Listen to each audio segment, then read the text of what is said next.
A glass of champagne shatters on polished wood. Crystal fragments scatter across Persian carpet. The sound echoes through a hotel suite where a woman has just died, and her husband stands frozen in the doorway, watching bubbles dissolve into expensive fabric. This isn't how fairy tales end. But then again, this was never a fairy tale. This is the story of High Point, the mansion Milton Hershey built for a woman who would never truly live in it, and what happened when love collided with an empire built on sweetness. March 1915, Philadelphia's Bellevue Stratford Hotel. Catherine Hershey stops breathing at 42, while her husband runs to fetch champagne she requested moments before. The irony is almost theatrical. A dying woman's final wish, granted too late. Milton Hershey returns to find doctors with lowered heads and a silence that will follow him for the rest of his life. 150 kilometers away, servants at High Point Mansion continue polishing silver and scrubbing floors, preparing for a mistress who will never cross that threshold again. They don't know yet. How could they? The house waits, 22 rooms holding their breath on top of a Pennsylvania hill, windows gazing down at chocolate factory smokestacks that made everything possible and nothing matter. Here's what you need to understand about Milton Hershey before we go any further. He wasn't born into this.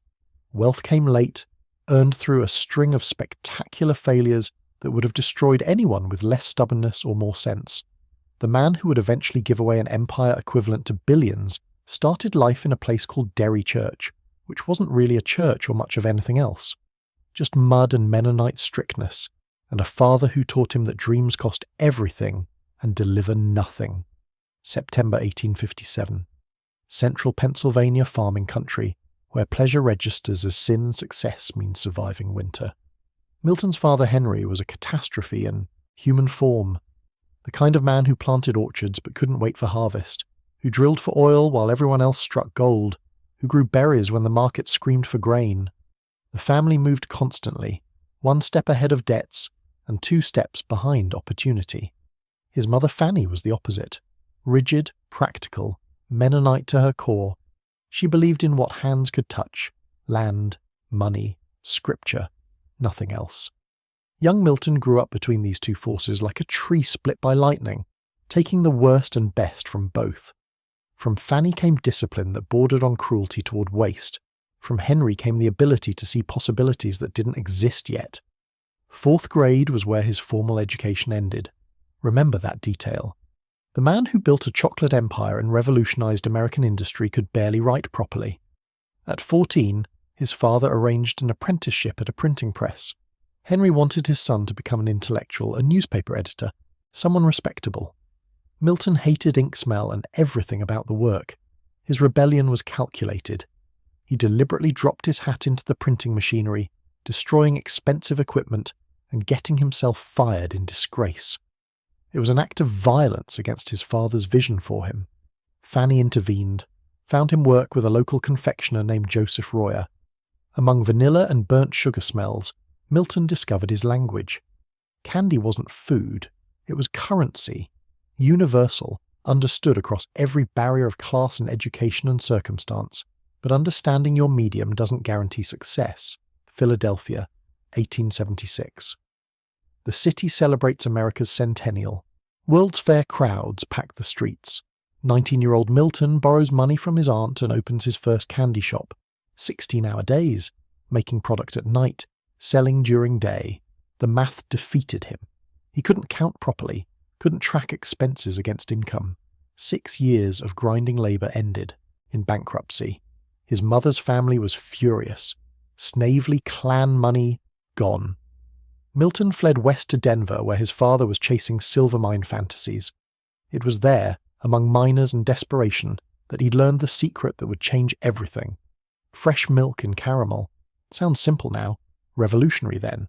Fresh milk made caramel soft, extended shelf life, created texture no East Coast confectioner had achieved. Armed with this knowledge, he tried Chicago. Failed. New Orleans. Failed. New York. 1883. Borrowed more money, opened production, watched it collapse when his delivery wagon broke and competitors undercut prices. Police confiscated his equipment for debts. At 29, Milton Hershey returned to Lancaster, Pennsylvania looking like a ghost. Family members crossed streets to avoid him. He was the disgrace, another Henry Hershey who destroyed family capital chasing impossible dreams. Even Fanny regarded him with skepticism barely disguised as motherly concern, but something crystallized in that humiliation. At absolute zero, Milton stopped being his father's son. He became something else, a calculator of survival. He borrowed final money from a former employee who pitied him. No room for error existed. Using the Denver milk recipe, he started making caramel again. Called the company Lancaster Caramel. Lived in one room with his mother and aunt. Made product during day, loaded crates at night. Then an English importer tasted his caramel and placed an enormous order. Milton took the order to a banker who thought he was insane and borrowed against it, risking everything. He delivered. The check cleared. By the early 1890s, Milton Hershey was a millionaire. Crystal a caramel sold worldwide. He'd proven he wasn't Henry, wasn't the dreamer who planted but never harvested. Success tasted strange in his mouth. Money, respect, status. Everything his mother valued, everything his father never achieved. But it wasn't enough. The World's Fair in Chicago. 1893. German Pavilion. Milton saw chocolate-making machinery and felt his pulse quicken. Chocolate was elite product then, European luxury for wealthy consumers. Swiss held the monopoly. Milton watched dark mass flow from machines and told his partner something that sounded insane. Caramel is just a fad. Chocolate is forever. He bought the German equipment at the exhibition and shipped it to Pennsylvania. Then he did something his partners couldn't fathom. He planned to sell his successful caramel empire to bet everything on a product Americans didn't know how to mass produce. This wasn't business strategy. This was obsession. He wanted to democratize luxury, make chocolate accessible to working-class families, break European monopolies with American industrial efficiency. But before any of that could happen, before the empire that would reshape American taste could be built, Milton needed something he'd never had. A partner. Someone to give meaning to accumulation beyond mere accumulation. Jamestown, New York, 1898. A confectionery shop. The air smells of glaze and possibility. Milton is 40, confirmed bachelor, controlled by his mother's rigid worldview that sees wives as distractions from work. Then he meets Catherine Sweeney, 26, Irish, Catholic, working class, everything Fanny would consider unsuitable, red hair and infectious laugh, and a worldview completely opposite to the grey Mennonite austerity Milton had known his entire life. The social math was impossible. Protestant industrialist and daughter of working-class Catholics. Oil and water. But Milton, who built his fortune calculating risks, commits the most irrational act of his life. They marry secretly in New York at St. Patrick's Cathedral Rectory, May 25, 1898. No ceremony, no reporters, no family approval, just intimate rebellion. Catherine, called Kitty by everyone who loved her, transforms Milton in ways people who'd known him for years find remarkable. The tough businessman starts smiling. Expensive suits replace old-fashioned ones. For the first time, he spends money on experiences rather than just machines and expansion. Kitty brings colour into his monochrome world. She loves theatres, flowers, travel. She becomes his only access point to emotions that had been locked away since childhood. This emotional liberation pushes him toward his greatest business gamble. August 10th, 1900. Milton Hershey makes Wall Street choke on morning coffee. He sells Lancaster Caramel Company to his main competitor for $1 million. To understand that figure, average worker salary was about $450 annually. Milton received enough money that an ordinary person would need to work over 2,000 years to earn. His competitors celebrated, thinking they'd removed Hershey from the board, that he'd retire with his young wife and sail around Europe. But they missed one contract detail. Milton retained rights to produce chocolate. He didn't leave the game. He shed ballast to build a rocket. Now he had $1 million and Kitty, but no house, and no land for his new factory. His solution was perfect and ruthless. He returned to Derry Church, the backwater where he was born in poverty. The logic was flawless. Milk chocolate production demanded huge amounts of fresh milk. In cities, milk was scarce and spoiled quickly. In Derry Church, thousands of cows and clean water waited. 1903. Construction begins on the greatest project Pennsylvania had ever seen. Milton wasn't just building a factory, he was building utopia. He'd seen industrial slums in England and hated them. His workers would live in brick houses with lawns, not barracks. Pragmatic altruism, happy workers work better. But the jewel of this new world wouldn't be the factory. It would be the house for Kitty. He hired architect C. Emlyn Urban with simple, ambitious instructions. Build a mansion symbolizing their triumph. The location was chosen strategically. Top of a hill, view of the factory under construction. The place was called High Point. Architectural psychology begins here. This wasn't a palace for parties, it was a fortress for two. 1905. The factory opens. Milk chocolate flows from machines in quantities America has never seen. 5 cents per bar. Revolution packaged in brown paper. Simultaneously, limestone walls rise on the hill. Foundation poured, framing erected. The mansion takes shape according to Urban's vision. Colonial revival meets practical luxury. 22 rooms spreading across strategic elevation. Milton supervises both projects with equal intensity. Factory floor in morning, construction site in afternoon. He calculates production efficiency and window placement with the same meticulous attention. Numbers drive him. Chocolate output doubles monthly. Mansion completion percentage climbs weekly. But something shifts in those months between groundbreaking and roof raising.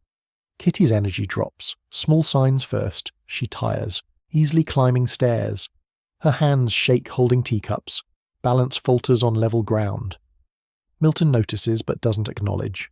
Not openly. He responds with solutions money can buy. Better furniture from European dealers. Softer mattresses. Thicker carpets to cushion her steps. He believes comfort equals cure. The mansion becomes his answer to a question he refuses to ask. By 1908, construction finishes. $53,000 for the structure. Add furniture, landscaping, fixtures. Total reaches $100,000. For context, that sum could build an entire worker neighborhood. Milton spends it on one house. Step through the front door, light floods the entrance hall. Revolutionary design for 1908. Open floor plan connects hall to living room to dining room. No Victorian compartmentalization. No dark corners or closed-off spaces. This matters psychologically. Milton grew up in cramped rooms steeped in poverty's shadows. High Point pushes walls apart, creates breathing, room, announces that confinement belongs to the past. The interior speaks 2 languages simultaneously. Oak panels and chestnut beams represent Milton's solidity, earth and strength and reliability. Stained glass and Tiffany lamps and Art Nouveau furniture represent Kitty's influence, colour and lightness and dream. Every detail broadcasts status quietly. Electricity wired throughout, advanced refrigeration in the kitchen, modern plumbing in multiple bathrooms. The house functions as a machine for comfortable living. Technology fanatic Milton ensures nothing is overlooked. Move deeper. The palm room arrests attention. Glass walls, exotic plants, wicker furniture arranged for conversation. Kitty spends hours here watching roses in the garden. Space designed for life but saturated with silence. Here's the paradox. High Point was architected for noise. Children's laughter echoing up staircases. Large receptions filling the dining room. Billiard games and cigar smoke and mail. Conversation in the game room. None of that happens. Historical records confirm the silence. Milton and Kitty live alone except for servants. Thick Persian carpets muffle footsteps. Staff maintain quietness protocols. Any sharp sound triggers Kitty's migraines or nervous episodes. The house becomes a golden isolator. Climb the staircase to the 2nd floor. Psychology shifts. 1st floor demonstrates success. 2nd floor reveals struggle. Kitty's bedroom, Milton's bedroom, empty guest rooms. Rooms that could have been nurseries. Kitty's furniture came from European travels. Canopied bed. Vanity covered with perfume bottles. But luxury amplifies tragedy. Mirrors reflect a woman fading. Fireplaces burning, whole logs cannot warm her perpetually cold hands. Circulation fails. Nervous system deteriorates. Milton sits in his office reviewing invoices and sales charts. Chocolate sales double annually. Net worth grows geometrically. Yet climbing stairs to his wife's bedroom makes him feel utterly powerless. The strongest contrast at High Point is sensory dissonance. Open a window, sweet chocolate smell rushes inside. The entire town smells of cocoa, money's aroma, success's perfume. But inside, behind closed windows, medicine and wax dominate.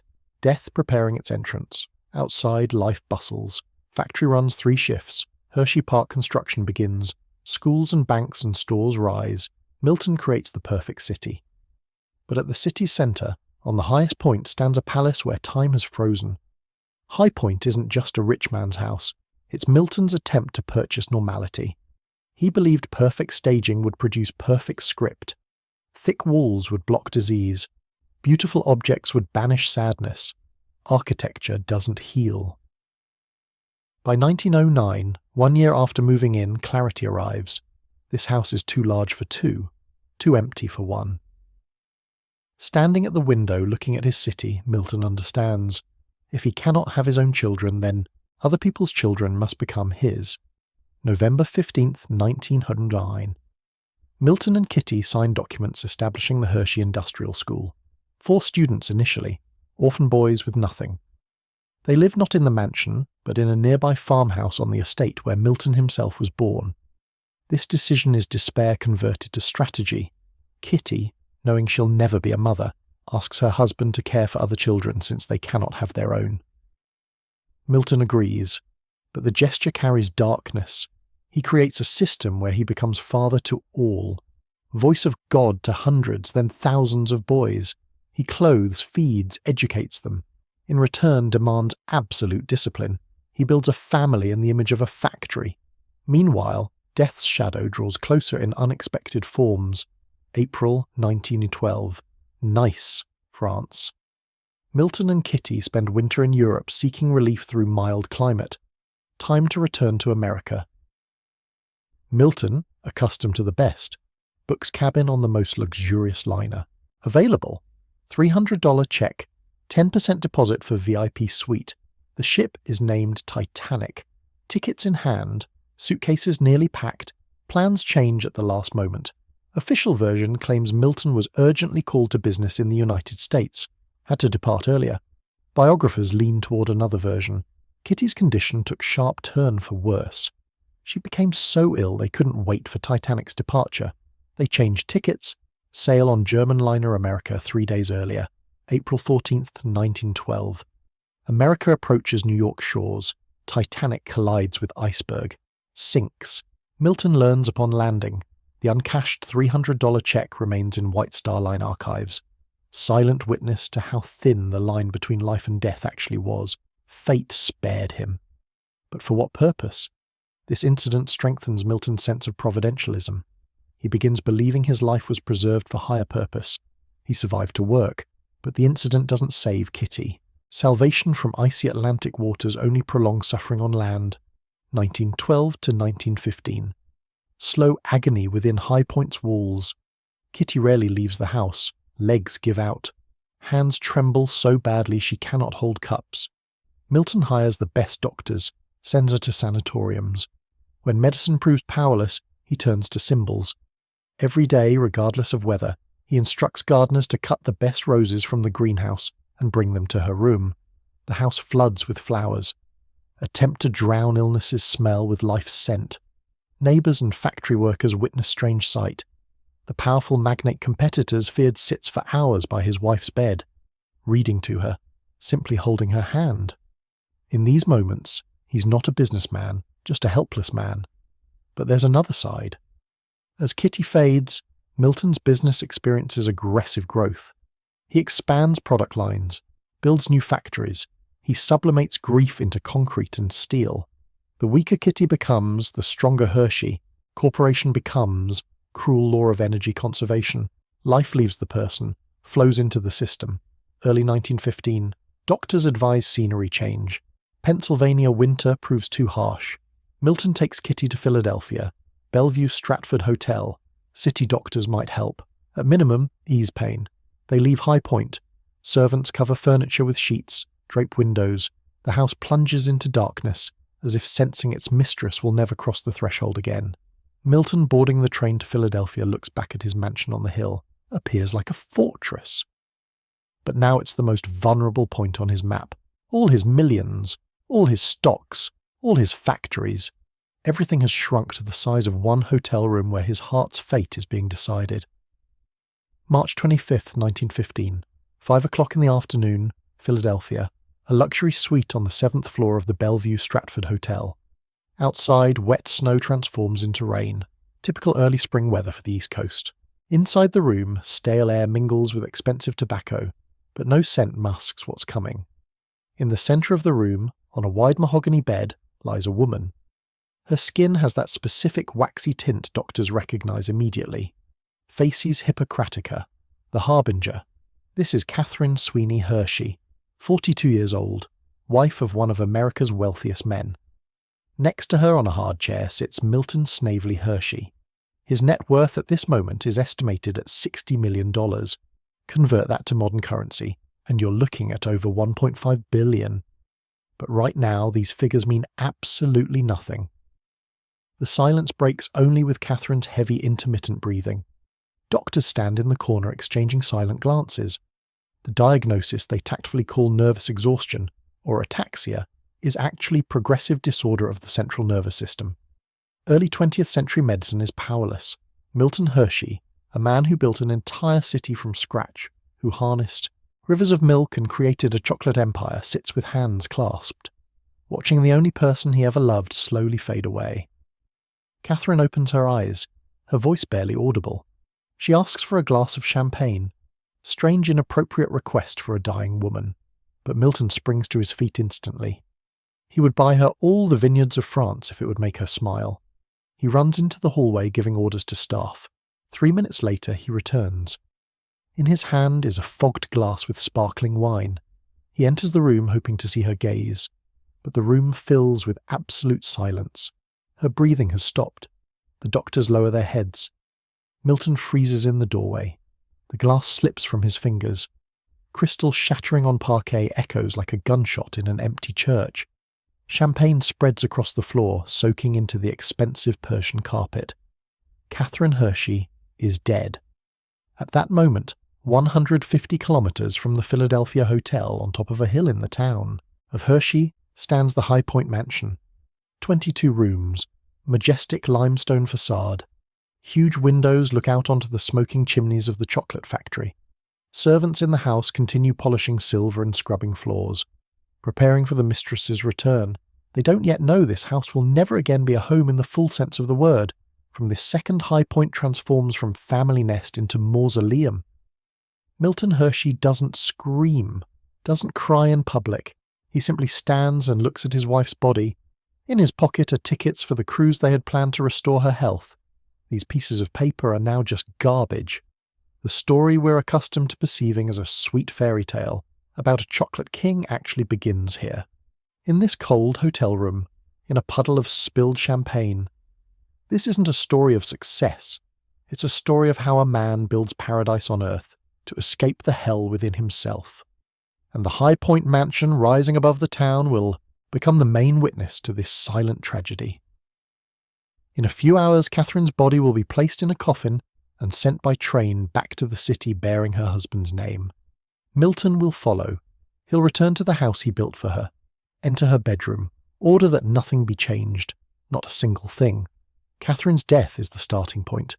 To understand why this pragmatic industrialist, this tough capitalist, would suddenly begin acting in ways that contradict business logic, we need to turn back time. We need to understand the poverty and dirt from which he rose, to comprehend the height from which he has just fallen. We travel back to the year 1857, to a world with no chocolate, only hard labour, religious dogma, and a father who taught Milton the main lesson. Dreams are expensive, but failure is free. The year 1857, central Pennsylvania, a rural backwater called Derry Church.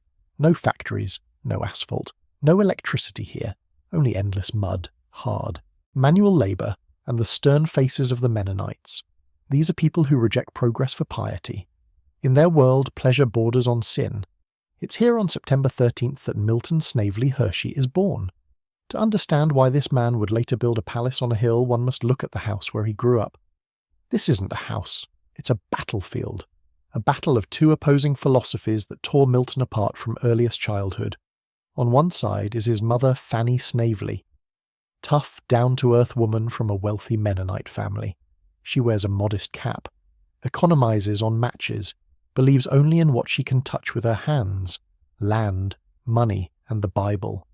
For her life is suffering and accumulation. On the other side is his father Henry Hershey, a man of catastrophe, a dreamer who always looked for the easy way out. Henry was the kind of man who would plant an orchard but lack patience to wait for harvest. He tried drilling for oil when everyone else searched for gold. He grew berries when the market demanded grain. He was a walking guide on how to lose everything. The family moved dozens of times, fleeing from debts and Henry's empty promises. Little Milton grew up in the epicenter of this war. His mother demanded stability. His father demanded risk. The irony of fate is that Milton would take the worst and the best from both. From his mother, he inherited iron discipline and hatred of waste. From his father, an insane ability to see horizons inaccessible to others. His education ends in 4th grade. This is an important detail. Milton Hershey, the future industrial magnate, could barely write properly. At 14, his father gets him an apprenticeship at a print shop. Henry wants his son to become an intellectual, a newspaper editor. But Milton hates the smell of ink. He does what becomes his first act of rebellion. He intentionally drops his hat into the printing press, breaking the expensive machine. He's fired in disgrace. His mother Fanny takes matters into her own hands. She arranges for him to work for a local confectioner, Joseph Royer. And here, among the smells of vanilla and burnt sugar, Milton understands. This is his language. Candy isn't just food. It's a currency of joy understood by everyone. But the path up wasn't a straight line. It was a series of catastrophic falls that would have broken anyone else. The year 1876, Philadelphia. The city hums, the centennial of the United States, the World's Fair. 19-year-old Milton borrows money from his Aunt Mattie Snavely and opens his first candy shop. He works 16 hours a day, makes candy himself at night and sells it during the day. But he makes a rookie mistake. He can't count. Expenses exceed income. After 6 years of grueling labour, he's bankrupt. His mother's family is furious. The Snavely clan's money is gone. Milton flees. He travels to Denver, Colorado, following his father, who's once again seeking fortune in silver mines. And it's in Denver, among the miners and the dirt, that a key event occurs, one that will change the industry. Milton gets a job with a local confectioner and discovers a secret unknown in the East: the use of fresh milk. Fresh milk makes caramel soft and extends its shelf life. This was technological revelation. Emboldened, he goes to Chicago. Failure. He goes to New Orleans. Failure. Finally, he ends up in New York, the year 1883. He borrows money again, opens a caramel production. Business is going well until another crisis hits. His delivery wagon breaks down. Sugar melts from heat and competitors undercut his prices. Police confiscate his equipment for debts.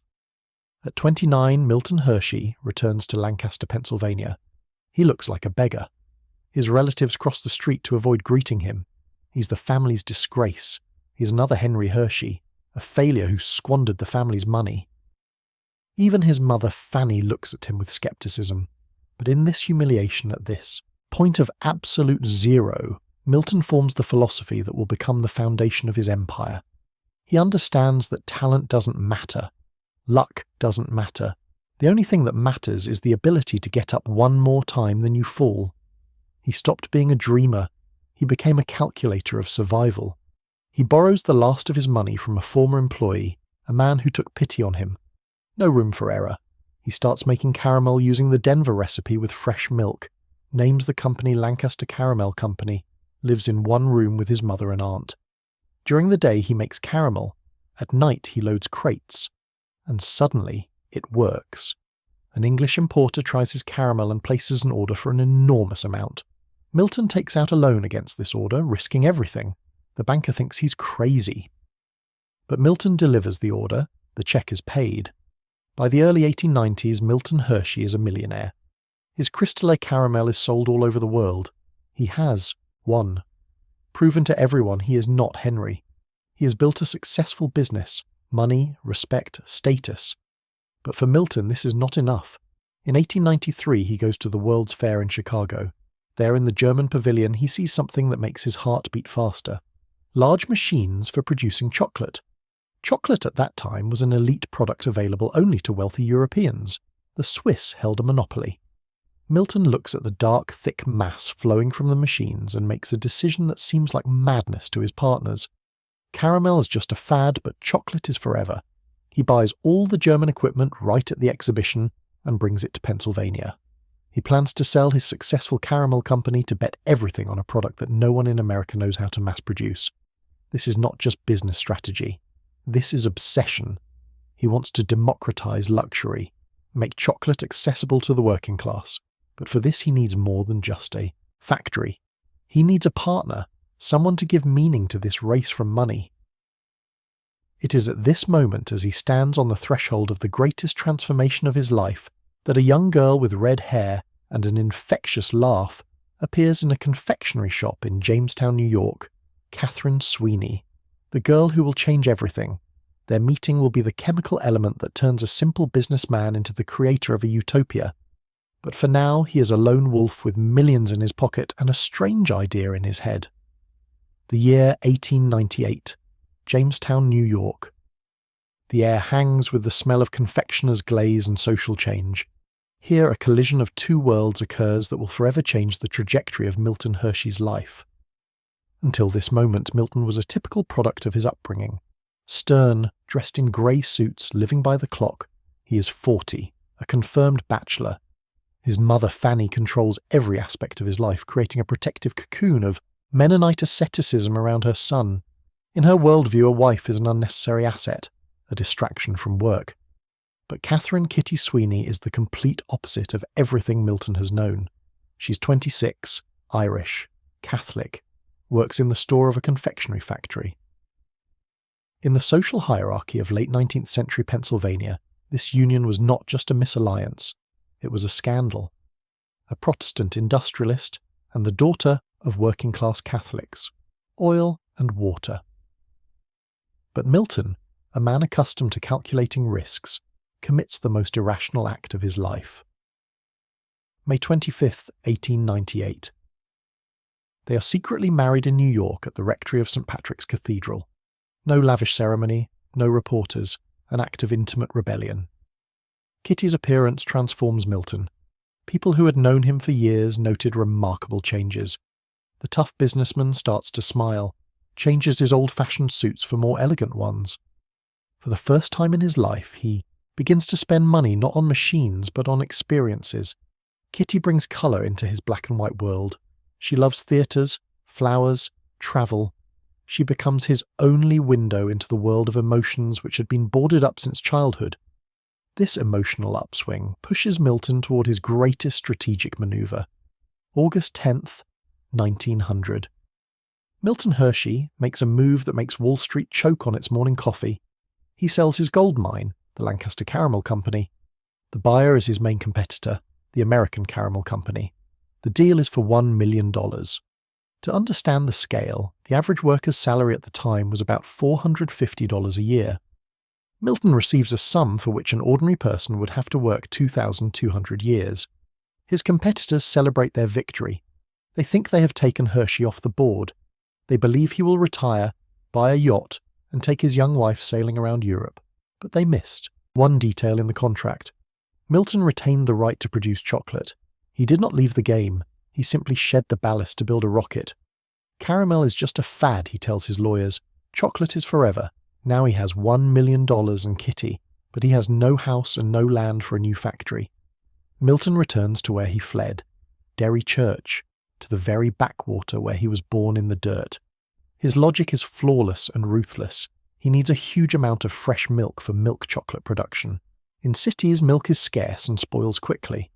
In Derry Church, there are thousands of cows and clean water. In 1903, the greatest construction in Pennsylvania begins. Milton is not just building a factory, he is building a utopia. He had seen the industrial slums of England and hated them. He decides his workers will live not in barracks but in brick houses with lawns. This is pragmatic altruism. A happy worker works better. But the jewel of this new world will not be the factory. It will be the house for Kitty. Milton hires architect C. Emlyn Urban. The task is simple and ambitious. Build a mansion that will symbolize their triumph. The location is chosen strategically, on top of a hill with a view of the factory under construction. The place is called High Point. Here begins architectural psychology. High Point was not conceived as a palace for parties like Gatsby's, it was a fortress for two. In 1905, the factory begins production. For the first time in American history, milk chocolate becomes a mass product. A bar costs 5 cents. This is a revolution. Money flows like a river faster than Milton can count. At the same time, the walls of High Point rise. 22 rooms, a limestone facade in the colonial style, a huge veranda wrapping around the house. Milton wants Kitty to feel like a queen. He plans gardens that will overshadow everything she has seen in Europe. But while workers lay the parquet and install the stained glass, the first invisible crack appears in the foundation of this ideal life. Kitty begins to get tired. At first, this is blamed on acclimatization, on the stress of moving. Sometimes her hands tremble, sometimes she loses her balance on level ground. Milton, absorbed in the launch of the factory, tries not to notice this. He buys her off with gifts, believes that the fresh air of Derry Church, the luxury of the new house, and the absence of everyday problems will cure everything. He builds High Point not just as a home, he builds it as a gilded cage in which he hopes to hide his happiness from the cruelty of the world. The worlds have merged. The money of a Mennonite and the taste of an Irish Catholic created a unique aesthetic code. The interiors of High Point are filled with furniture they bought together in Europe. The old meets the new. Tradition meets progress. In 1908, the construction of the mansion is completed, a monumental structure. It stands on the hill like an observation post. Below the chimneys of the factory, smoke producing tons of chocolate a day. Above there is silence and luxury. Milton and Kitty move into their new home. It seems the dream has come true. They have love, unlimited resources, and a house the whole state envies. But when the massive oak doors of High Point close behind them, they are left alone with a problem that cannot be solved with $1 million check. In these 22 rooms, it is too quiet. The nurseries which were included in Architect Urban's plan remain empty. Years pass and there is no air, and Kitty's walk becomes more and more unsteady. The great strategist Milton Hershey has built the perfect kingdom. But the queen, for whom all this was begun, is beginning to fade right before his eyes.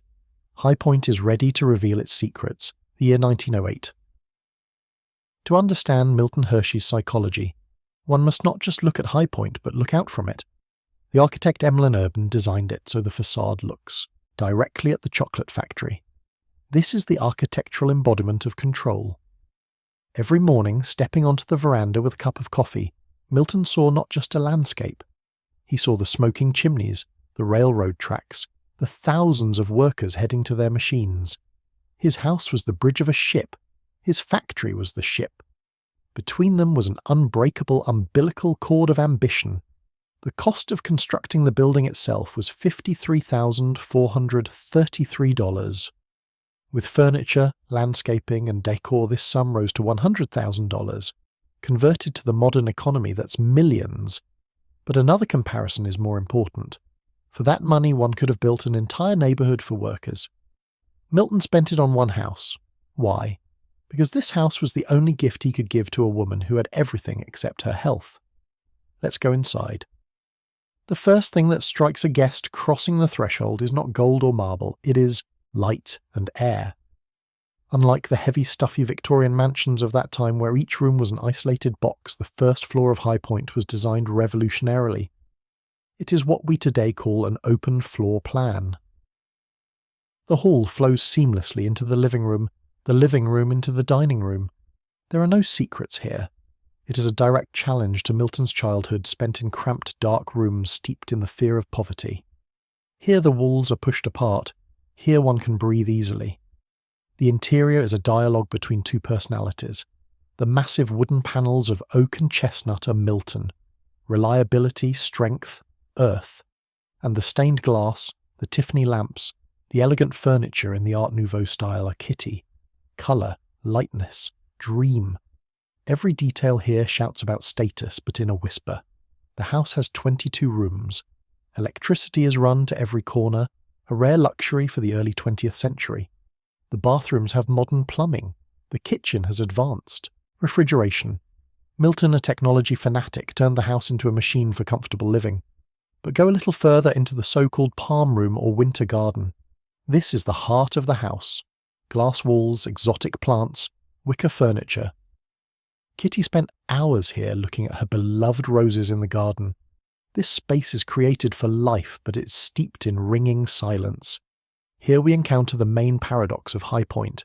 This house was designed for noise, for children's laughter, for running up and down the stairs, for large receptions. The dining room is designed for dozens of guests. The billiard room waits for noisy companies of men with cigars. But historical chronicles are ruthless. There were almost never loud parties here. Milton and Kitty lived here alone, surrounded by a staff of servants. Servants recalled that a culture of silence reigned in the house. The floors were covered with thick Persian carpets that absorbed the sound of footsteps. Why? Because any sharp sound could cause Kitty to have a migraine or a nervous episode. The house became a golden isolator. Go up the wide staircase to the second floor. Here the psychology of architecture changes. If the first floor is a demonstration of success, the second is a zone of struggle. Kitty's bedroom, Milton's bedroom, and empty rooms. Guest rooms that rarely had guests and rooms that could have been nurseries. The furniture in Kitty's bedroom was bought during their travels through Europe. A canopied bed, a vanity with many perfume bottles. But the more luxurious the setting became, the more obvious the tragedy. Mirrors reflected a woman who was fading. Fireplaces burning whole logs could not warm her perpetually cold hands, a symptom of impaired circulation and nervous system damage. Milton often sat in his office surrounded by invoices and sales growth charts. Chocolate sales were doubling every year. His net worth was growing geometrically, but every time he climbed the stairs to his wife's bedroom he felt utterly powerless. The strongest contrast at High Point is the sensory dissonance. If you open a window, the sweet cloying smell of chocolate rushes into the room. The whole town smells of cocoa. This is the smell of money, the smell of success. But inside the house, behind closed windows, it smells of medicine and wax. Outside, at the foot of the hill, life is bustling. The factory runs 3 shifts. An amusement park, the future Hershey Park, is being built. Schools, banks, and stores are being built. Milton is creating the perfect city. But in the centre of this city, on the highest point, stands a palace, where time has stood still. High Point is not just a rich man's house. It is Milton's attempt to buy normality. He thought that if he built the perfect stage set, then life's script would become perfect. If the walls were thick enough, the disease would not penetrate inside. If he filled the rooms with beautiful things, the sadness would leave. But architecture does not heal. By 1909, just a year after moving in, it became clear this house was too big for 2 and too empty for 1. It is here in this silence that a decision is born that will turn the fate of not only Hershey's capital, but also thousands of lives upside down. The realization that the children's rooms will remain empty forever leads Milton to a moral crossroads. He stands at the window, looks at the city that bears his name, and understands. If he cannot have his own children, then the children of others shall become his. The year 1909. We are inside the High Point mansion in Milton's office. It is here behind the massive mahogany desk that a quiet but fundamental transformation of the hero occurs. By this point, the medical verdict is clear, even if it is not discussed aloud at dinner parties. Kitty's diagnosis in the medical records of that time is often listed as locomotor ataxia. This is a terrible destructive condition.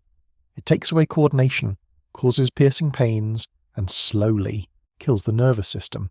But the cruelest consequence for the Hershey family is infertility. Milton Hershey, a man who built a factory capable of producing 50,000 pounds of chocolate a day, has hit a biological dead end. His bloodline will end with him. His empire, his millions, his city. There is no one to pass it on to. Here we see Milton's moral dualism.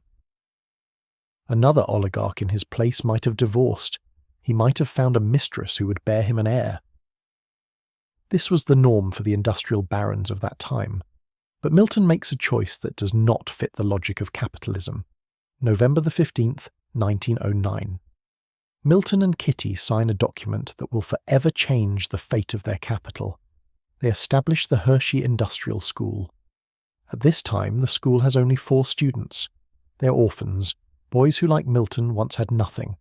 They live not in a golden mansion, but in a nearby old farmhouse on the estate where Milton himself was born, the homestead. This Decision is a cry of despair turned into a strategy. Kitty, understanding that she will never become a mother, asks her husband, "Let's care for other children since we cannot have our own." Milton agrees. But in this gesture there is a dark side. He creates a system where he is the father to all. He becomes the voice of God to hundreds and then thousands of boys. He clothes them, feeds them, teaches them, but in return demands absolute discipline. He builds a family in the image of a factory. Meanwhile, the shadow of death draws ever closer, and sometimes it takes the most unexpected forms.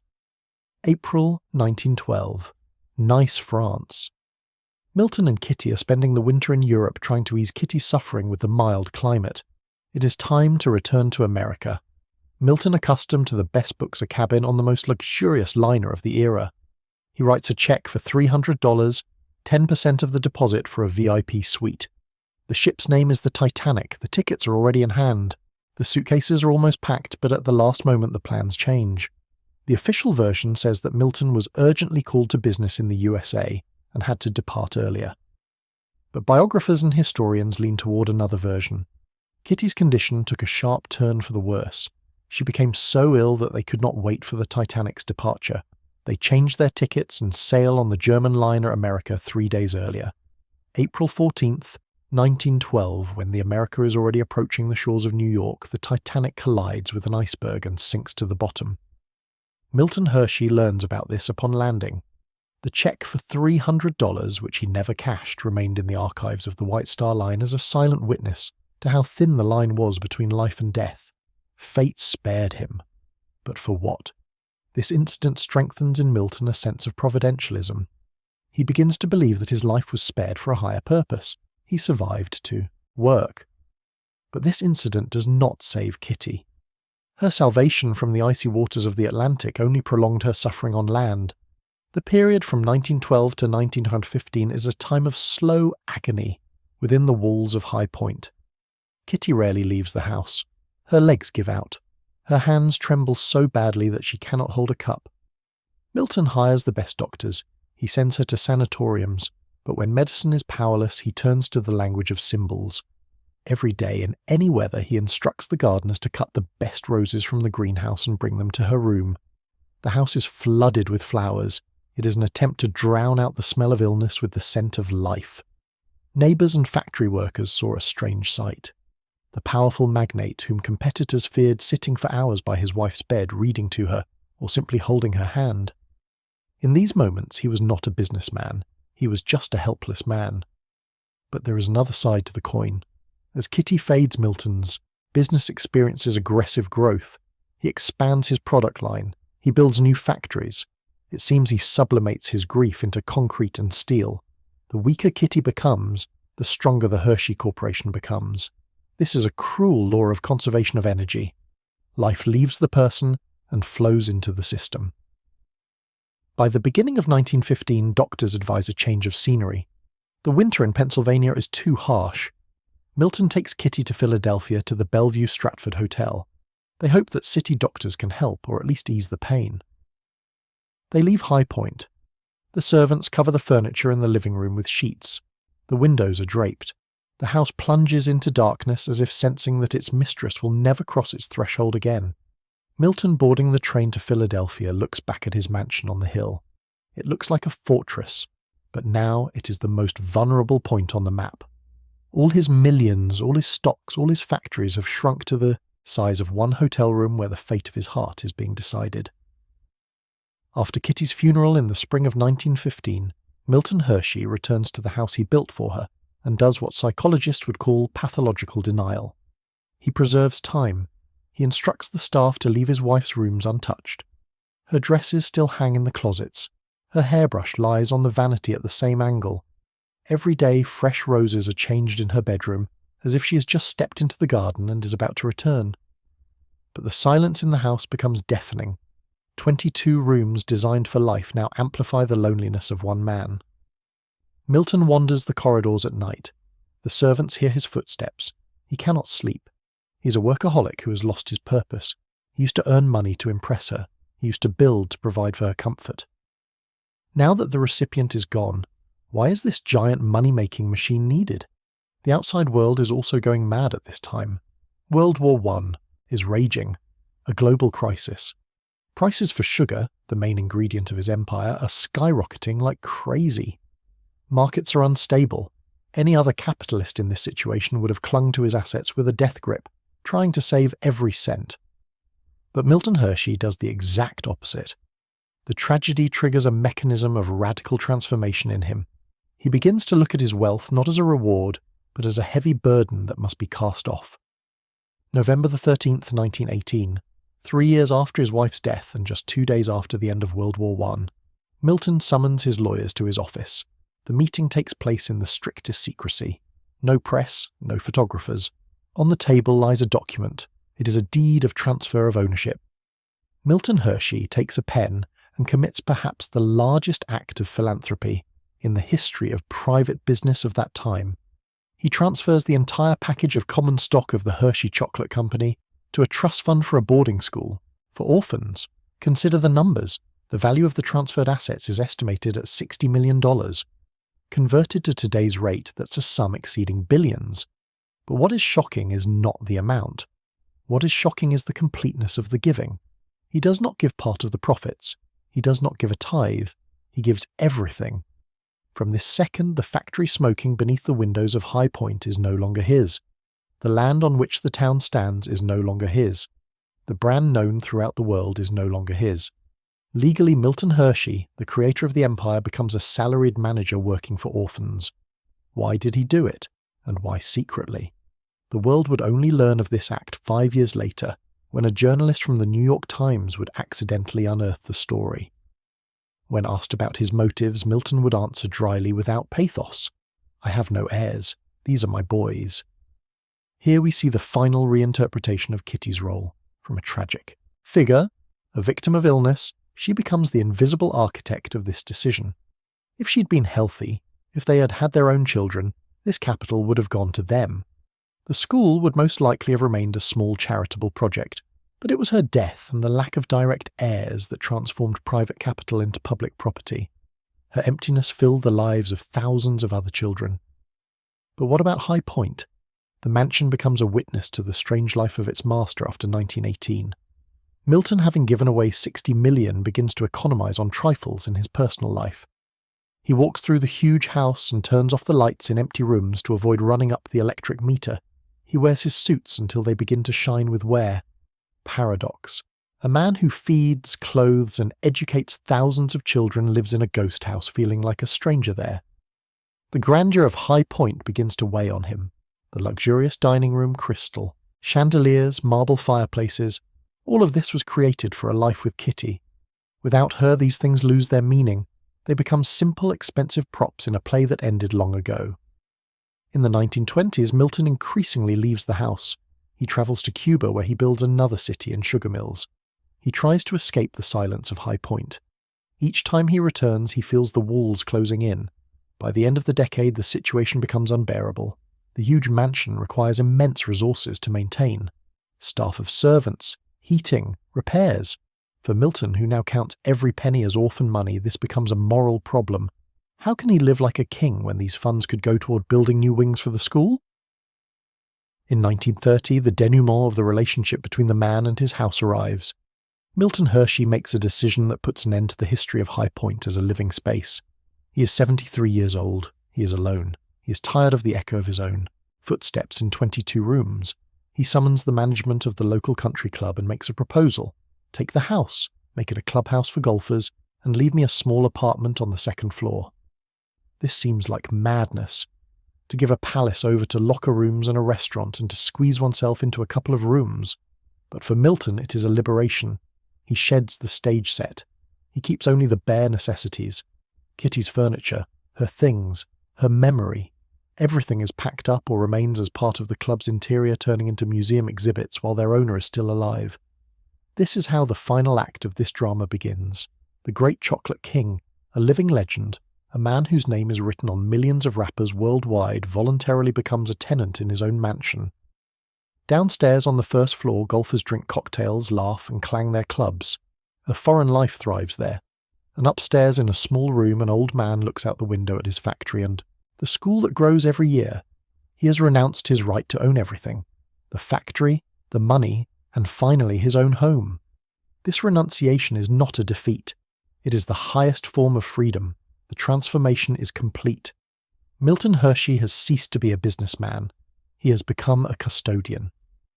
October 13th, 1945. The hospital in the town of Hershey. In a small room, a man who forever changed humanity's taste habits is dying. He is 88 years old. On his bedside table there are no gold watches or stacks of stock certificates. There is only one photograph. A photograph of Kitty. Milton Hershey passes away as quietly as he had lived his final years. Without pomp. He left no personal accounts in Swiss banks. He has no yachts docked in Monaco. At the time of his death, his personal net worth was surprisingly modest for a man of his stature. Everything he had earned already belonged to him no longer. But what became of High Point, that very palace on the hill which he left to live in an apartment above the club? If you come to Hershey, Pennsylvania today, you will see this mansion. It still rises above the town. Its limestone facade is still flawless, but its purpose has changed in the most paradoxical way imaginable. Today, High Point is the headquarters of the Hershey Trust Company. It is the nerve center of one of the world's wealthiest charitable organizations. It is here in the very rooms where the silence of a childless marriage once echoed that decisions are now made that influence the fates of thousands of children. The irony of fate here reaches the scale of classical tragedy. A house built for a family that could not have children now manages a capital that provides for the lives of over 2,000 foster children annually. Kitty's bedroom where she faded from illness, and Milton's study where he signed the deed of gift, are now the offices of people who manage a fund of over $20 billion. Consider that figure, $20 billion. This is more than the budgets of many small countries. This is more than the endowments of most Ivy League universities. And all this money serves one purpose which Milton and Kitty defined in 1909, to give a home to those who have none. Milton Hershey achieved the impossible. He created a business structure protected from greed. Throughout the 20th and 21st centuries, financial sharks have repeatedly tried to buy out or absorb the Hershey Company. They offered astronomical sums, but every time they hit an insurmountable wall. The controlling block of voting shares belongs to the trust, and the trust is obligated to follow Milton's will. The profits must go to the school. In essence, the dead hand of Milton Hershey still manages the empire from the grave. He did not just leave money, he left a law. His will was written so skillfully that even 80 years after his death, no one can destroy his utopia for the sake of quick profit. The story of High Point and Milton Hershey is a mirror image of the story of The Great Gatsby, but with a different ending. Like Fitzgerald's hero, Milton built a castle for love. Like Gatsby, he tried to use wealth to rewrite reality. But if Gatsby was destroyed by his dream, Hershey found his way out through the renunciation of ownership. He understood a truth that is inaccessible to most billionaires. Money is not a goal, but a fertilizer. If you just hoard it, it starts to stink like manure. But if you scatter it, it can grow a garden. And this garden is very real. The Hershey Gardens, founded by Milton, are still in bloom today. The rose garden he created for Kitty has expanded to 23 acres. Thousands of people come there. But few of the tourists taking selfies against the backdrop of the flowers understand that every bush here is a monument to the pain of one specific woman and the love of one specific man. What does this story teach us today? In a world where success is measured by the number of followers and the size of a bank account, Milton Hershey offers another metric. A legacy is not what you leave for yourself. Monuments, towers with your name. A legacy is what you leave behind when your name no longer matters. Milton could have remained in history simply as the Chocolate King, another rich man like Rockefeller or Carnegie. But he became something more. He became a father to thousands of children he never saw. Every graduate of the Milton Hershey School is a living continuation of his life. Every child saved from poverty thanks to chocolate money is a victory over the very dirt and hopelessness in which Milton himself was born in 1857. High Point stands empty. No one sleeps in it. There is no fire in the fireplace to warm its mistress, but it is not dead.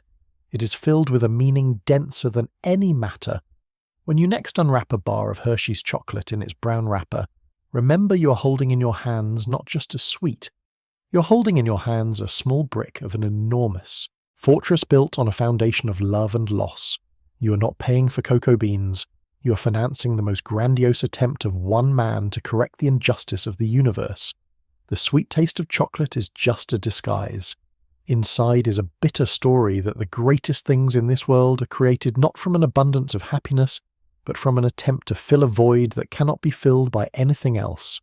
Milton Hershey died with only a photograph of his wife in his pocket, but he left behind a world that became a little warmer than the one he entered, and perhaps that is the only real success available to a person.